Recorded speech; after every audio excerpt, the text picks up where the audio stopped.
Welcome to Wine for Normal People, the podcast for people who like wine, but not the snobbery that goes with it. I'm your host, Elizabeth Schneider, author of the Wine for Normal People book and certified wine dork. And I'm MC Ice, just a wine-loving normal person.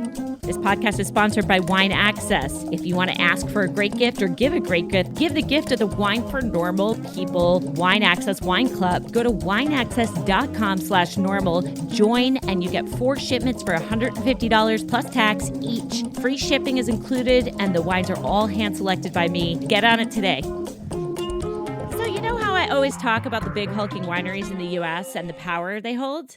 And you know how I keep a list of wineries owned by the big hulking wineries? Well, there's a reason for that. And part of that reason is the feeling I've had for a while that the small family wineries were getting edged out by the big guys, especially in Napa. And I have a story for you that unfortunately validates this. I have Stu Smith of Smith-Madrone Winery, who I know many of you know and love. He has joined us before. Many of you have had his wines. Many of you had visited. And many of you know that he has been in business for more than 50 years on Spring Mountain. They are still one of the best wineries in Napa. But Stu is going to tell us about the dealings of the Napa County government and their attempts to take away the rights of small wineries to hold tastings with people like us. Smith-Madrone has joined with Hoops Vineyard and Summit Lake to file a complaint against Napa County, and Stu is here to give us the full detail on all of this mess. It's a little wonky, but the outcome is going to have a big impact on the future of small wineries in Napa, so it is very much worth your time to listen to this. Thank you so much for joining us, Stu. No one's going to be able to break this down better than you. We're going to go step by step here because it is a lot to digest. So let's go back to when Smith-Madrone set up in 1971. You were required to file a permit to farm the land, do tastings. What were you permitted to do when you filed that 50 years ago? If you wanted to start a winery 1971 or before, you designed your building, you went down to the county, you threw your designs down onto the county countertop and said, here's what I want to build. Give me a building permit and how much is it going to be? And you walked out the door. And nobody did anything. Nobody cared. You could build it as big or as small as you possibly wanted. And there weren't that many wineries at that time either, right? Oh, I would guess somewhere less than 30, probably closer to 25. Wow. And these are the wineries that most people know as, I might call them legacy wineries. Charles Krug, Robert Mondavi, Chapelet. Gergich Hills, Montelena. Gergich Hills, right. Chateau Montelena was resurrected. Hans Cornell, Beaulieu. Those are the wineries that were around. They were mostly down on the valley floor along Highway 29. You're the only nut up in the hills, right? Exactly. The only whack job that went to the mountains. And we got a use permit. And that use permit basically is hardly 2 pages. It tells us what we can and cannot do. It allows us to do tastings. It's quiet. It doesn't say how many visitors we can have a day, a month, a year. And there's something to do with the road. We had a mobile home on the property that had to be removed. And it was silent when it came to events. It didn't say we could have events. It didn't say we couldn't have events. And it didn't say how many events we could have because it was just simply silent on the question. What is an event? An event would be you coming up to the winery and us sitting down and having a sandwich together. So that's different from a tasting? Yeah, the tasting would be if we went in and had a glass of wine and then sat down and had lunch. That would be an event. And that's my interpretation of what an event is. The county, I'm sure, has its own interpretation of what an event is, but it's not well defined. As we go through this, you'll see that. Okay. So we got this permit and we had our winery approved. Now, interestingly, to go back to the whole political beginning of this mess, in 1971, I got permits from the California Department of Forestry, CDF, to clear land, timber conversion land deal. And when I picked up the permits from the CDF in Santa Rosa, the guy looked at me and said, "Kid, you think you know what you're doing, but you don't." And he says, as soon as you fire up your first chainsaws, the crazies are going to come out of the woodwork and attack you. And I said, no, I am a newly minted UC Davis graduate, whatever. This is good for the industry, good for the valley. It's good for Napa Valley economy.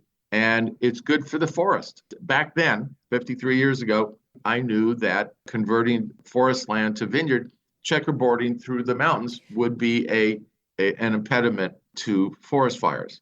And the guy looks at me and says, "Good luck, kid." And he was right, and I was wrong. The crazies came out, Napa County in 72. We weren't finished. It was going to be a 2-year logging clearing program. Early 72, Napa County passed a moratorium on logging, sent a guy up to the property and said, "There's the logging moratorium. We want you to stop." And I said, "Thank you very much. I have a permit from the state. Get off the property." And I was right for once, and they were wrong.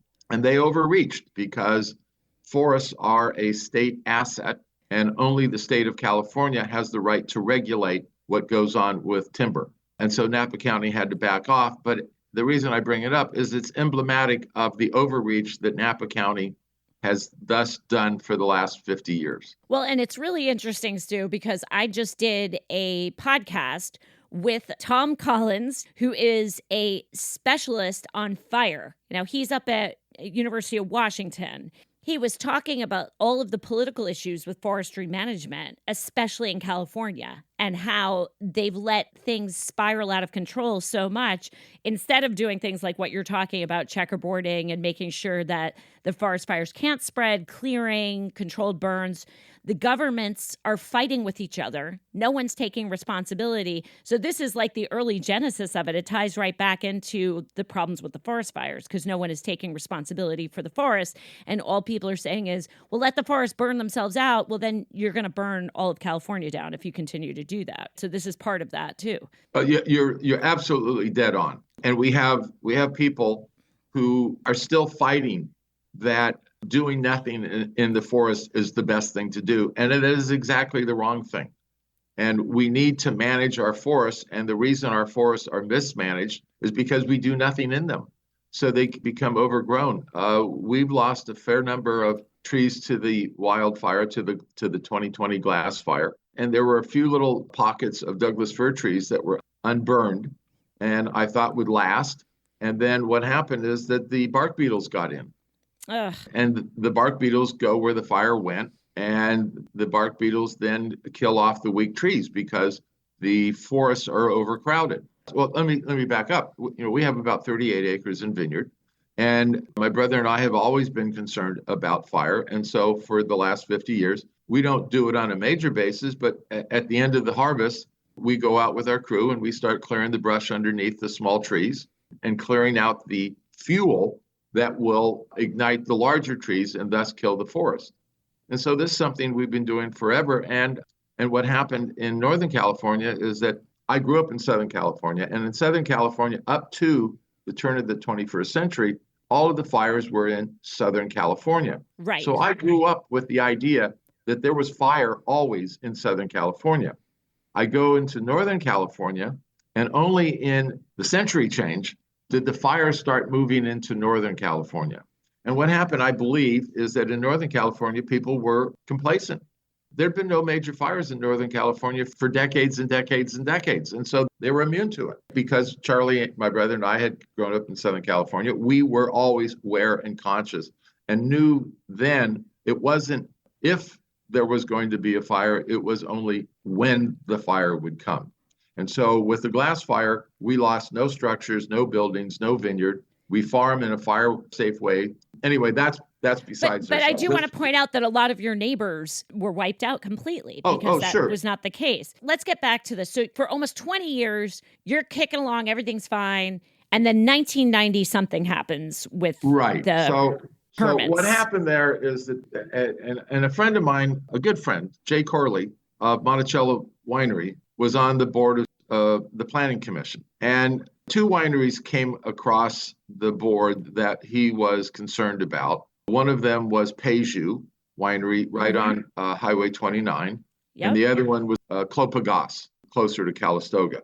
And he and a number of other people, not me particularly, were concerned that wineries were starting to morph into visitor centers, and the winery part of it was being minimized. So basically what you had was the fear, let's put it that way. The fear was that you would have a little teeny winery and a great big tasting area for people. And was that really what we wanted in the Napa Valley? Well, frankly, that's how we got to the Disneyland of wine. Exactly. And so what was created it got passed in January of 1990 is what's called the Winery Definition Ordinance, otherwise known as the WDO.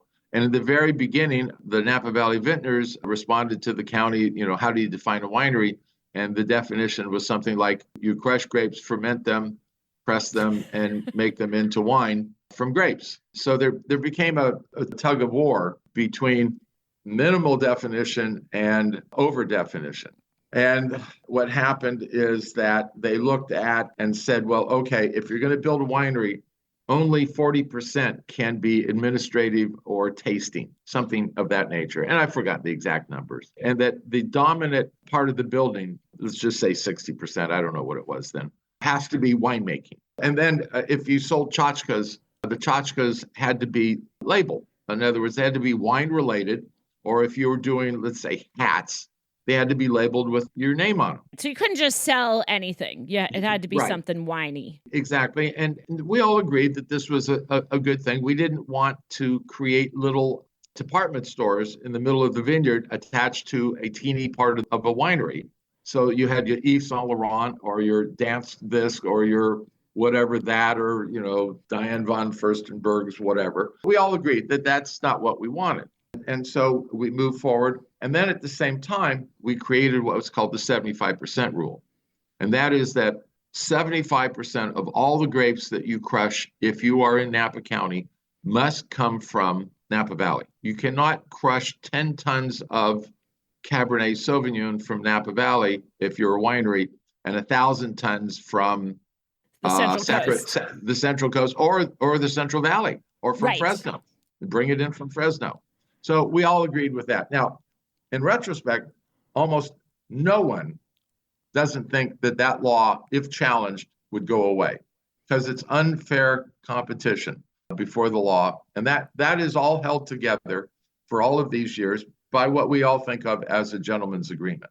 And these rules, these WDO rules, were the most restrictive of any county in America that allows grape growing and winemaking. This is 1990 that we put the clamps on. Right. So what happened there is that there were 2 permits that you could get. You had to go through and get a use permit and go through a hearing. Our use permit, as I said, is barely 2 pages long. You could also go in and get a small winery exemption permit. And again, this was brand new. Nobody really knew how to handle any of this. So the county didn't know how to handle it. We, the industry, didn't know how to handle it.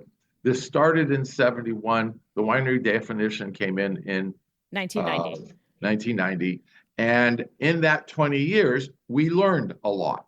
And there's a winery database that is on the county website that they didn't tell anybody about. When did they make that? We don't know. Okay, so let's get into it. So now we have 1990, and then the next big trouble point is about 2016, right?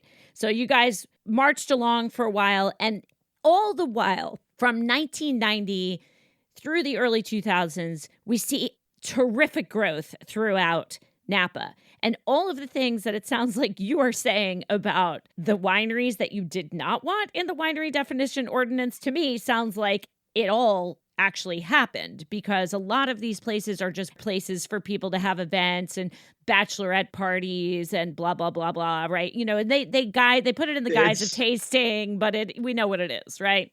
That's a little harsh because the winery definition ordinance kept a cap on a lot of it. But what happened is that in 1990 and beyond, that use permit that was 2 pages to me turns into an 1.5 inch thick document that takes 4 to 5 years to get and costs $1 million or more in processing fees and environmental impact reports. Now there's a attitude from a certain part of the populace in the valley that goes, we don't want any more vineyards, we don't want any more tourists, we don't want any more anything. And so they oppose everything. And I mean, we have known this for a while. Only very rich people now can set up wineries in Napa. You have to be loaded. You have to be loaded. As a matter of fact, one of my favorite sayings is that the billionaires are driving the millionaires out.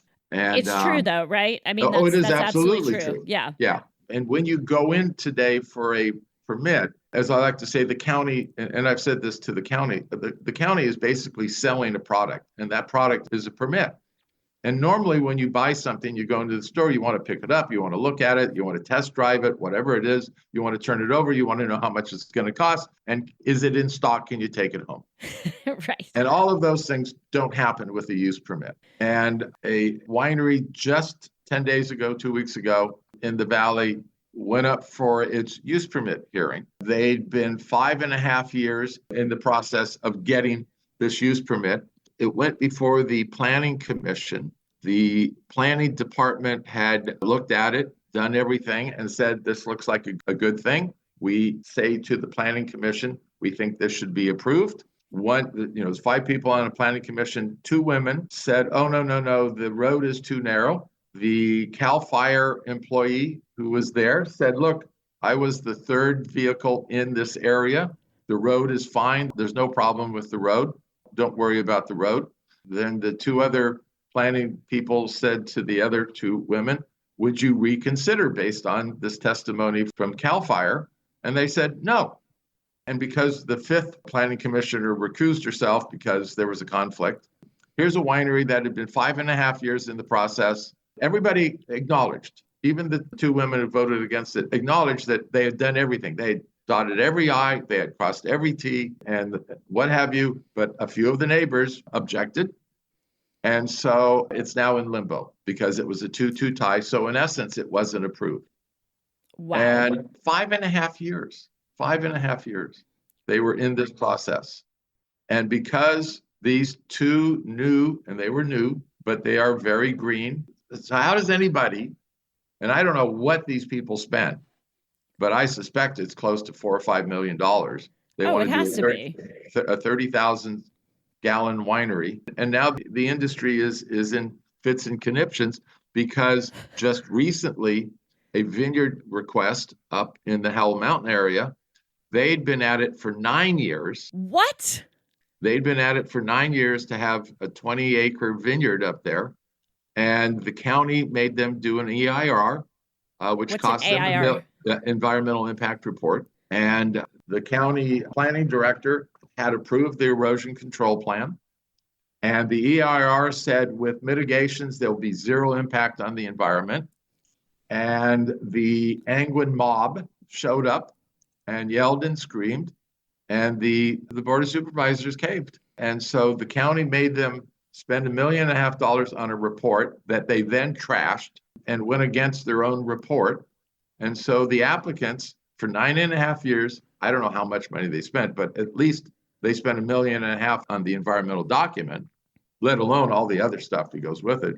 And so they're shit out of luck too. And this is the kind of things that are going on in Napa County. And this is happening. These are smaller properties that just want to set up a small vineyard. Yeah. This is not Gallo or Constellation or Treasury that's doing this, right? Actually, the interesting thing is Gallo went in for a 120-acre erosion control plan, and nobody seems to care. That's the point that I would like to make. This is why I keep track. They're getting it, of course. They're getting it. Treasury is getting it. This is about money. Oh, it's all about money. This is about who's paying the taxes, the big tax bills. Right. Is that correct? Yeah. Yes. Okay. So let's talk about that's happened. That's a good part of it. It's not all of it. And in fact, Elizabeth, one of the things that we constantly, the little guys are going, who is the malevolent hand behind the county that is treating us, we think, so unfairly? And let's get back into where this all recently started, and that's with Lindsay Hoops. Yep. Lindsay bought a winery called Hopper Creek Winery just south of Yountville. And it was a winery that was having tours and tastings. And she bought it thinking that everything was okay. Because you can transfer the permit, right? Because you can transfer the permit. So then for whatever reason, the county sent her a cease and desist or a lawsuit, I can't remember which, that basically said, you need to stop what you're doing. And she artfully has 2 Airstream trailers on the property. You know, you can see that they're objects to art type deal. Nobody's living in them. They're there as part of the decor. You know how at Home Depot, there are all these lights, you know, you can buy these outdoor nighttime lights. She was cited for having outdoor lights up. They just, for whatever reason, went at her. And I found out about this because there was an article on the front page of the Chronicle, San Francisco Chronicle. So I called her up and I said, hey, what's going on? This is something I've always followed, land use in Napa County. I didn't know about this. This litigation had been going on for over a year. And a number of the photos that they used were from other wineries. And she's a lawyer herself from San Francisco. Well, not just a lawyer. I mean, she is a prosecutor. So she knows the law, and she was not going to put up with this. Now, Right. what year was this that they decided that they were going to go after her? Somewhere in 2022. Okay, so we're coming out of the pandemic. Everybody is starting to see business return, and then they wallop Lindsay with all of these violations. Now, the thing Yes. about it is that Hopper is not just a regular winery that got WDO. It was in violation of the WDO, yeah. Right, but it predated it, right? Right. There were two options. There's actually getting a use permit, which is what we did. And that takes a little bit more time. And what the county saw, and again, you've got to think back that use permits were just coming into play. And the county and the people getting them were learning how to deal with it. So Right. the county made everyone do a use permit. And again, mine was 2 pages. I think we were the 15th use permit in the county. Wow. And then they said, okay, let's do a small winery exemption permit, which would be a little bit more streamlined. And this is before D2C sales. And so you couldn't do tours and tastings at the winery, but you could process. That went from the use permit, as I said, from 71 to 90. And with 90 came in a whole winery definition ordinance. So all the wineries that were in, let's just say this little box, think of it as a shoe box or something of that nature, a boot box. So you had Right. all these wineries like us who had use permits. You had all these wineries that were small winery exemptions that were allowed no tours and no tasting. Now, the problem is that may have been okay in 1971, 72, 73, but it's not okay in late 70s or 80s. And so there was no way for them to get out of that box without now going through an extraordinarily expensive use permit process that would have cost $1 million or more. Even in 1990. Even in 1990. Yes. Jeez. Okay. So already they were kind of putting the hammer down. That's right. Okay. That's right. So then the WDO comes in and we all think, okay, these are all the new regs that we can deal with. And Hopper Creek, Lindsay Hoop's case, she thought, as did many others, okay, those small limited wineries now have the other rules. They can do tastings, is what you're Yes, saying. they can do Okay. tastings. And so they were doing tastings and tours like everybody else because that's Like what everybody they thought. else. They thought they were allowed to do that. Exactly. Exactly. As were we. But we had a use permit. They did not. They had the small winery exemption. Yours was a little more powerful than what That's they right. had. That's right. And now Napa County decides in particular, and we don't really know why, to go after Hoops or Hopper Creek. That's right. Is there any reason why they would go after that particular property? Like, is it near a grumpy neighbor? Is it near one of the big wineries and they don't want anybody on that property? I mean, what is the reason? And they're using taxpayer money to go after Lindsay, right? Yes. Okay, I just want to be clear about that. So they cited her, and now We have no idea. We have don't no know idea. how or why. There's No. no rhyme or reason why they picked her. No. Now, and in fact, let's make this kind of conspiratorial thing a little bit more interesting. And that is, so she was in litigation. There was a judge that had been overseeing the case for over a year. And she said to the county, it was Judge Smith in Napa County, no relationship to me. I was going to say no relation to you, right? No, Yep. no relation. And she said to the county, look, if I'm going to rule, I'm likely to rule against you, Napa County, and you should take that into consideration. So I read about this and we talked with Lindsay and we then tried to join her suit. There's a way of doing that. We wanted to intervene on her behalf. Us and another winery, Summit Lake Winery up in Angwin, wanted to do that. And so what did the county do?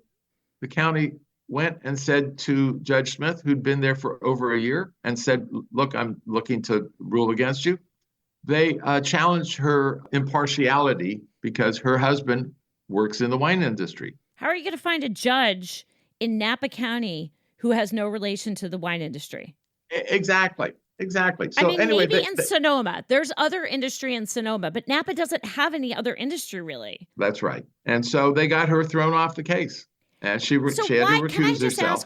Why did she tell them that's how she was going to rule, though? She did not need to do that. I'm not a lawyer. I can't answer that. A judge is not required to tell anybody what their ruling is going to be. They're just required to rule. So it seems to me that's also very sketchy that she would warn them ahead of time, this is how I'm going to rule. I don't think it's that unusual. I think what happens is that a judge is trying to end a long litigation and is looking at the two plaintiffs, whatever they're supposed to be called, and goes, look, this is the way this thing is going. Is there a way to settle this? Is there a way to end it? So you think, okay, got it. It's not showing unfairness to one side or giving an advantage to the other side. It's really trying to show both sides where this case is going. It's already been over a year. Maybe the idea is that the judge has the need to let people know so that this can come to a conclusion. That's how I see it. But you have to start over. If you think that what went on in the first part of this podcast was a little crazy, wait till you get to the second part of the show because it gets a lot more bonkers.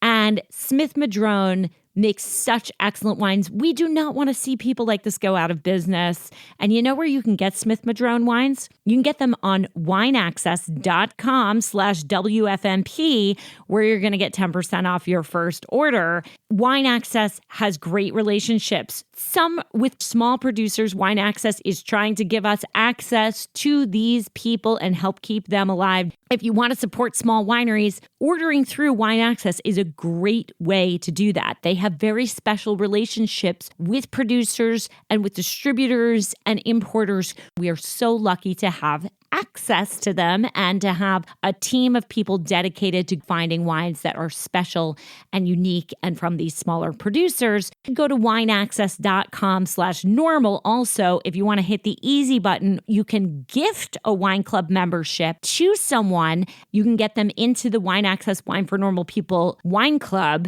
It is 4 shipments a year of 6 bottles for $150 plus tax, but the shipping is free. I hand select all the wines. If you're looking for a last minute gift, go to wineaccess.com/WFMP so you can get into the site and get a gift card. I will be getting gift cards for some people that are business associates and friends. MCI gets Wine Access gift cards for people every year. It's like giving the recipient access to a wine store that has all amazing, fabulous wines. Wineaccess.com/normal to join the wine club or gift the wine club, and wineaccess.com/WFMP to see the page of my picks, get into that site and get a gift card. Also, give yourself a great gift and join Patreon, patreon.com/wine for normal people is how you will get access to the community. It is one of the best gifts that you can give yourself. This is a community of wonderful people. People really enjoy being part of this small wine community where there's a lot of like-minded individuals. It is all positive. Gosh, where can you say that on the internet? Really almost nowhere. So join Patreon today.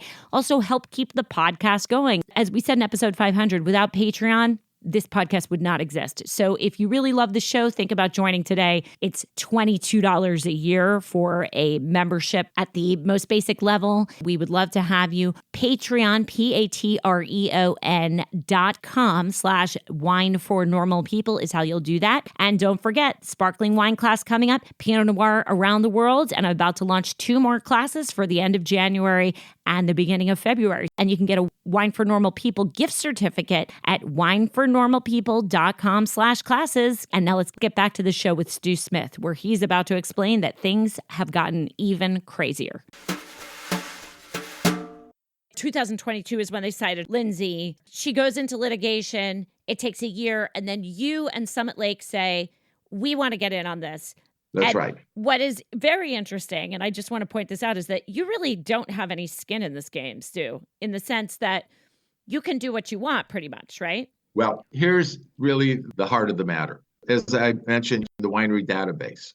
And the winery database, we found out about a year and a half ago. What is it? Somewhere on the county's website is a printout. It's 8 pages long, and it has every winery, every parcel number, how big the winery is, when they were permitted, when they became active, how many visitors per day, how many visitors per week, how many visitors per year, how many employees. Are you required to report that? When you get your permit, you have to report all of that. Well, how would they know how many visitors you have a year, though? That's part of your permit. The maximum is permitted, not how many you Yes. actually have. That's right. It's Okay. how many you are actually permitted. So Got let's it. go back to our permit. Our permit is silent on the number. Ergo, we have unlimited amount. I find out about this document and I go look at my Smith-Madrone list, and it says I am limited to 10 visitors a week and 0 events. Now, my permit and my interpretation and my operation is that I have unlimited visitors. They can't just drive in on the property. It's by appointment. And I have unlimited events and unlimited number of people per event. Now, I don't do very many events, so that's not a big deal, but I do events, and some of them are over 100 people, some of them mostly are smaller. And that difference, they looked at my permit, and someone, without telling me, without notifying me, without going through a hearing, which is what I had to do to get my permit, changed it from unlimited to 10 a week. And they also said no events. They did not notify me about this.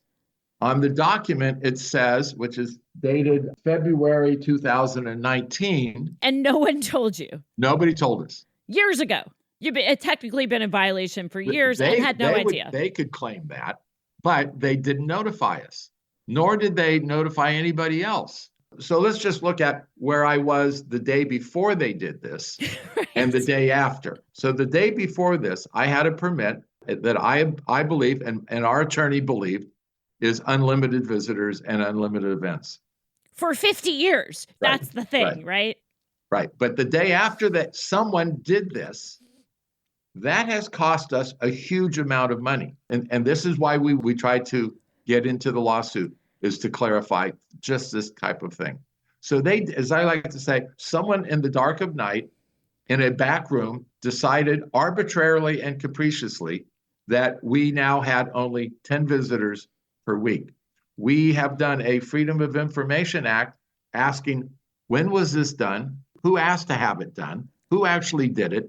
Who is the person, and under what basis that they decided who got whatever? And the Freedom of Information Act has a timeline, and they have now once said we need it to extend it, and we're expecting a second extension because they don't want to tell us. Let's just say that you were Charles Krug or Chateau Montelena, who got the permits around the same time. I wonder what their limitations are. I bet they're not the same. Oh, no. Well, I can tell you that in this whole deal, the top, and this is just pre-WDO wineries, the top 20 wineries that have the most permit, the top 20 wineries have 70% of all of the visitors per day. And the small wineries have an average of 16 visitors per day. So you can see it is skewed to the larger wineries. And what I'm trying to do now is to work with some people, and what the county is doing is looking back 50 years, 40, 50 years with what I call rose-colored glasses, because none of them were there. But they're not looking with rose-colored glasses, because if they were, they would say, well, nostalgia wins and you should always have whatever you want since you were the foundation and backbone of Napa Valley and nobody else would exist without you, right? Without you taking the chance. Let's change the color of the glasses. I tend to think of it as rose-colored because that's what they want. They did this wearing their glasses, wanting what they want, which is they want to control this group of wineries that is still in this box. And my deal is we were there. We know what was going on. This was never the intent of the county at that time to do what they're now doing. And so That's why we got into the lawsuit. Our concern now is whether we go into federal court and sue them because they've taken a fair amount of our value. And one of the things that we have is that the winery has gone up in value because we've established vineyards, we've established a good brand, we have this permit, and now they've in essence taken from us property rights without due process. So when this came up about a month and a half ago, 2 months ago, I went around to a bunch of my friends who have been like me. Right. And I have said to them, look, this is what I'm doing. And there was a meeting of a number, not a lot, not as many as I would like, of small wineries. And everyone that I spoke to and everyone that showed up at this meeting said, we love what you're doing. Go for it. We are scared to death of the county. Why? Because the county can be mean, difficult. We see what's going on with Lindsay hoops. They don't want to get involved in it. They don't want to get into these other issues. And there was originally 190 wineries that are in the small winery use permit area. And we're going, why are they coming after a group of wineries, which is why people came to the Napa Valley in the first place? We are the goose that laid the golden egg, and Yes. now they have their hands on our throat, strangling us to death and not willing to work with us.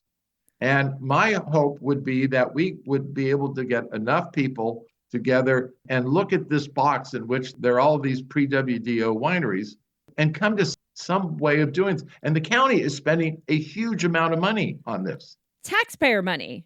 It's taxpayer money. Your money. Your money. And they're Right? using our money against us. Against you. The thing I was going to ask you was, could you talk about the sting operation also? Because now this is part of the fear, right? I'm glad you brought up the small wineries, but now it's not just they're mean, they're very underhanded. It's a gotcha mentality. It just doesn't add up. What happened to you? It didn't happen to us, but the county came up with a program, what we would call an amnesty program. And they said to the industry, if you think you're out of compliance or anything of that nature, we're going to have a program where if you come in by, I think it's March 29th, 2019, we will sit down with you and help you come into compliance. Pick a winery, let's say the Summit Lake. They went into this. And the county says to them, okay, tell us about your operation. So that's what they do because they've been told that we're here to help you. The Summit Lake winery people tell them what they're doing, and the county says, oh, you're in violation here, you're in violation there, and you're in violation there. And oh, by the way, for you to come into compliance, you have to come into compliance for, let's say, as of September 1, 2023. Let's say that's where their meeting was, whatever. And one of the things they have to come into compliance is with the road standards that the county has accepted from the Board of Forestry. And because Summit Lake is at the end of a mile road, they have to widen the road to a 20-foot paved road with 1-foot aprons on each side, which would cost them over $1 million. And the other things, but fundamentally, the $1 million is a killer. Because little wineries, we're not the pharmaceutical industry. We're not throwing off cash like crazy. We're small, hardworking people who have kept our shoulder to the grindstone to make it as far as we have. And the county is basically, this is a sting operation.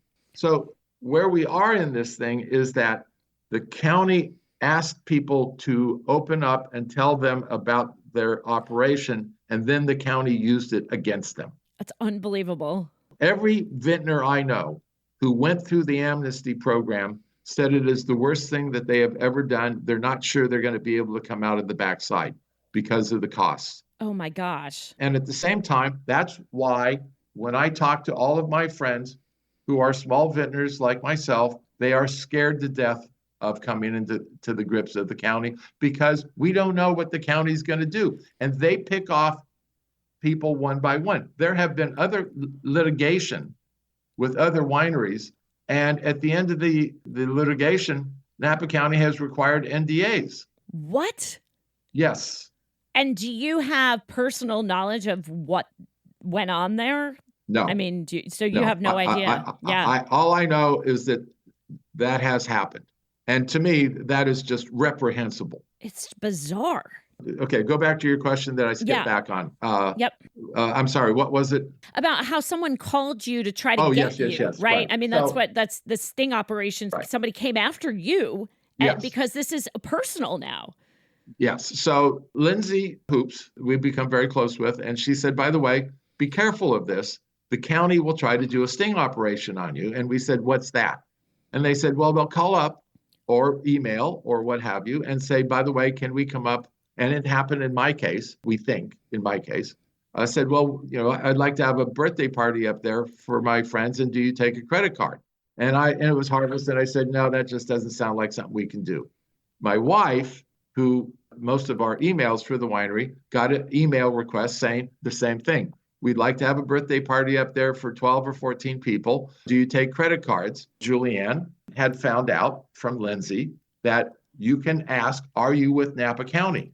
And Napa County by law must say yes or no. In other words, the person, if he's not, would say, what are you talking about? Right. The county has to say by law, yes. And that's what happened. And that's what happened to Summit Lake. And it happened to me, although I hadn't been informed that this Right. is the possibility by the county. But Julianne got it on an email. And when we were in court and this came up, the county says, well, that's only an allegation. Well, we've now had to turn in copies of the email, and the county did it. And so they're out there looking. Who has the time to do this? I mean, this is the other, again, taxpayer money. I don't understand, and I guess that you don't either. Is it negative impact on traffic and noise and life in Napa? Are the small wineries having a disproportionate share of ruining lifestyle for the people that live in Napa Valley? What is their end game? And it seems like what you're saying is the large wineries are not subject to any of these problems, right? They're not having any of this. So is it they only want a place with large wineries that pay huge taxes? What is the goal in reducing the number of family wineries? I'm going to tell you this, Stu, and it's not something that you want to hear, but I don't come to Napa because I don't like the attitude of a lot of people. I stay on the other side of the Mayacamas because of the people. And I think a lot of people have come to that, but they are feeding into this. I mean, they're making it now so expensive, right? Anyway, so now you're only getting people who can afford really expensive tastings. And in addition, now you're trying to force out the whole grassroots of Napa. I mean, in my opinion, the only exciting thing in Napa is you, right? You and the people like you. Right. So it gets back to why are they doing this? Yes. And, we've talked about the malevolent hand. I think there's also a issue with what we might call a house of cards. And that is that there are all of these regulations. So Napa County has the winery definition ordinance, has the conservation ordinance, also known as the hillside ordinance. We have the ag preserve. We have a thing called the viewshed ordinance. We have all of these ordinances that no other county in California or the United States has for a wine industry. And I think what they're afraid of is that if someone finally wins one of their suits, it'll be a house of cards and the whole thing will come down. So as an example, I mentioned to you the 75% rule, which there's no question, it's illegal. Right. And so only the goodwill of the industry is it not challenged. You look at the visitation. The highest percentage of visitors go to the largest wineries. And our argument is, why should there be a limitation on where the visitors go? I have friends who only have one visitor a day. And back to this winery definition ordinance, there are a number of wineries that have, let's say, 10 visitors per day, but then in the per week column, they're only allowed 5. It makes no sense. It is a complete hodgepodge of garbage. But back to the house of cards, we think that's a big part of it. I also think there may be an issue with Prop 13. And Prop 13 was passed back in the early 70s, and it only allows property taxes to go up 1% to 2% a year. So if we sell, that probably would go up 10 times. So it's all about the money. And it gets back to the money. We don't know this, but this is the way a lot of us think it's going. And that is that those of us who have been around for a long time, the small wineries that are in the pre-WDO, we're not paying our fair share of taxes. They want that tax money because that's what government lives on, is tax money. And there's never a government anywhere in the world that doesn't want more money. We see this as a possibility, but we don't know. We speculate all the time. We go out and I talk to people and friends and they go, why is this county doing? We don't have an answer. Now with Lindsay Hoops, let's go back to Lindsay. Lindsay went to the county and said, look, come on out. Show me where I'm in violation. She's got a chicken coop that is too big, they claim. She goes, I don't know how big a chicken coop is supposed to be. I know a little chicken coop is not good for the chickens, but how big can I go? And she said, I have a saw. Come out here and we'll cut this sucker down to size. Let's deal with this. She is not only attorney, but she has an attorney representing her additionally. And that attorney goes to the county and says, come on out, let's discuss this. The county says no.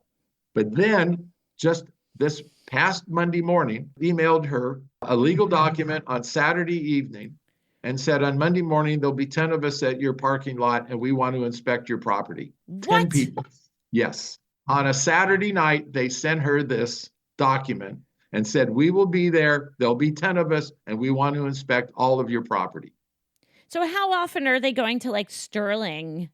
I'm just pointing it out. Or even Peju. Here's the other issue, and that is that we all believe that the county is trying to very much pick off each winery one by one. That's what it seems like, right? Yes. And they picked on the wrong gal with Lindsay because she's tough as nails and she can fight back and she has a big bite because she not only is an attorney, a prosecutor, she also teaches the stuff at UC Law. So she knows how to do this. I'm trying with some politicians on the state level to try to get them to come in and take a look at this. And I'm hoping, maybe completely premature, to try to get some common sense brought into this thing, because this is all about money, a great deal of money that the county is spending will go to spend. So the county's legal budget went from $225,000 last year to over $1 million, somewhere north of $1 million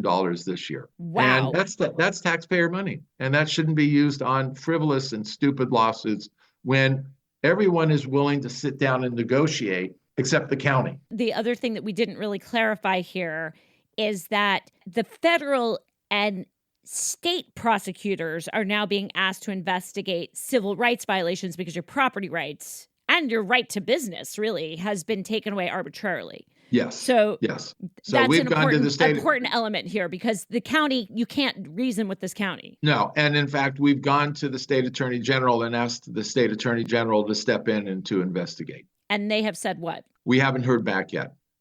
Okay. That's only been 3 weeks since that was filed, 3 weeks or a month at most. And we're hoping that that'll be one way of dealing with this, because it is patently unfair. And the county is not acting in good conscience. I'm going to put this sort of doomsday scenario forward because I'm trying to just figure out, again, we have no answers. I do want to point out that I think if we asked, given all of this, the cloak and dagger secrecy of Napa County, that if I asked somebody from Napa County to come on and discuss this, they would not do it. You can always ask them, but I doubt it.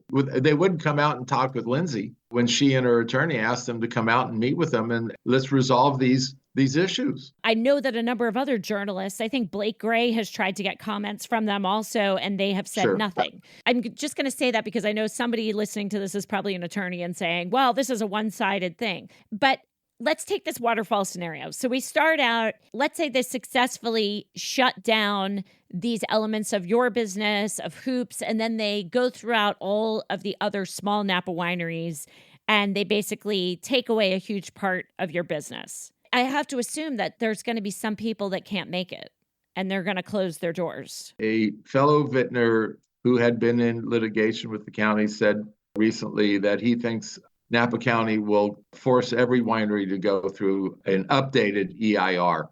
And that simply will destroy small wineries. If that's rumor, and it's a rumor, is true. We're just spitballing here because I just want to take people through what the ramifications are of this. Elizabeth, let me give you an idea of what that means if we had to go through a use permit.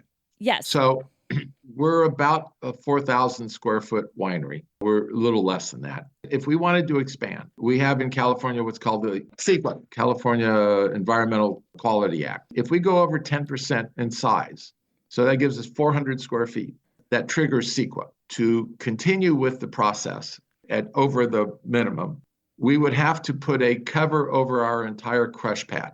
That would probably cost $400,000. My God. We would have to bring our water system up to a public state of California water standard, as though you were in a hotel, if you were in a school. We've been using the same water system for 50 years. But that might be a huge amount of money, and it's really undetermined how much it would be.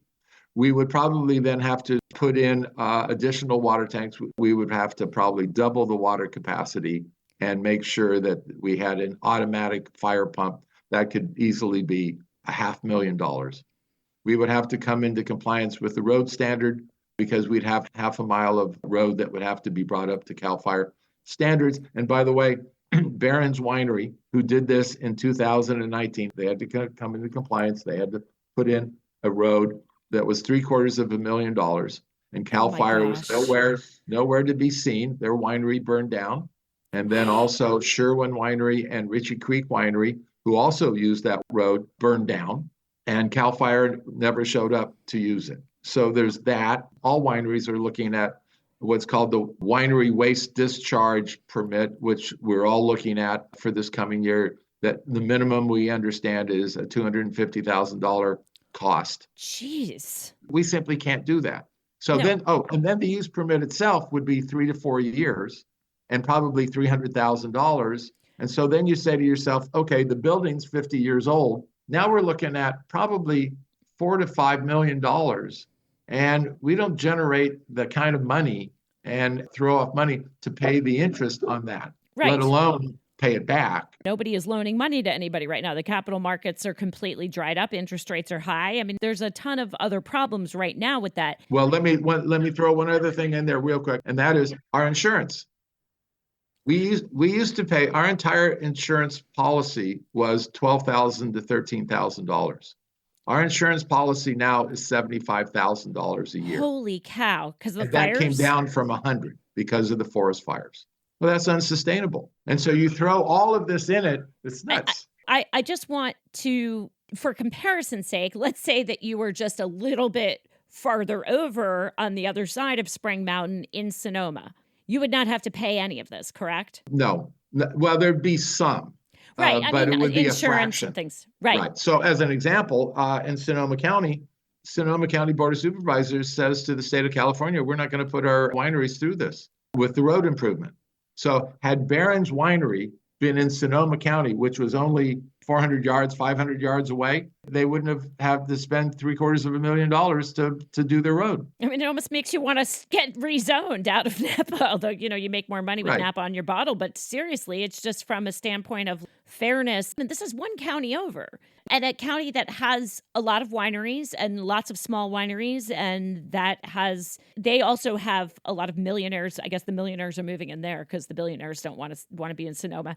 But I just wanted to bring that point up because you're so close to Sonoma also, up on Spring Mountain, that it's got to be just an exercise in frustration because you look at what Sonoma does. They don't do any of that. They take care of their people pretty well. Yes. They are pretty pro winery. They actually have done a number of environmental initiatives that they've paid for. They are concerned about fire. I think they do a better job of fire management than Napa. And there's no question they do. And so then you have Napa where everything is more expensive. And now, whereas I think that Sonoma or Santa Barbara looks at small wineries as their little gems, you guys are being singled out and they're trying to shut you down or get you taken over by billionaires, or they want the large wineries sniffing around you to eat you up. Well, the problem with that is the large wineries only want to buy the small wineries if they can leverage it up in size. Right. That's small wineries in the hills, which are family operated, which I think are the heartbeat of the Napa Valley. 100%. And the people come, they don't necessarily want to go to Charles Krug or Robert Mondavi. That having been said, I just don't have answers for all these questions. And nobody else does either. And we just don't get it. And And it gets back to the goose that laid the golden egg. We've been around for half a century, most of us. And we are why people would come to the valley and visit the valley. And now we have, the French Laundry and all of these other places that mere mortals cannot afford to go to. So Right. we are becoming the Beverly Hills of the North, of the wine industry. And that's great for those people who want that kind of thing. But what really made and put Napa on the world map of wine are the small folks like us who put their heart and soul into wine that is authentic and tastes real and is an expression of the people that both grow and make the wine. And these large wineries, I don't want to use the word industrial. I hate that word. But they're larger. So I guess we'll end it here, and I want to have you on again as we get some resolution on this. But I think that the bottom line is we don't understand, but this is a really, really important issue for Napa and for anybody who cares about wine in California. Because if you go, what is there left and who's next? I mean, it's not that Smith-Madrone is going to go away tomorrow, but if they start picking you guys off, what happens to Napa? It turns into nothing. Yes, I totally agree with you. And what I just don't quite understand is how did we get to where so many small vintners are so scared and not willing to stand up? And I understand why they won't. And I lament that we are at this point in time where we have a whole part of our wine industry which is scared to death of our regulatory government. And government should not be that way. I mean, to me, that is such a damnation for how the county has operated when so many people are not willing to speak up. I mean, that is fear. And I mean, I've seen it. I've heard it in their voices.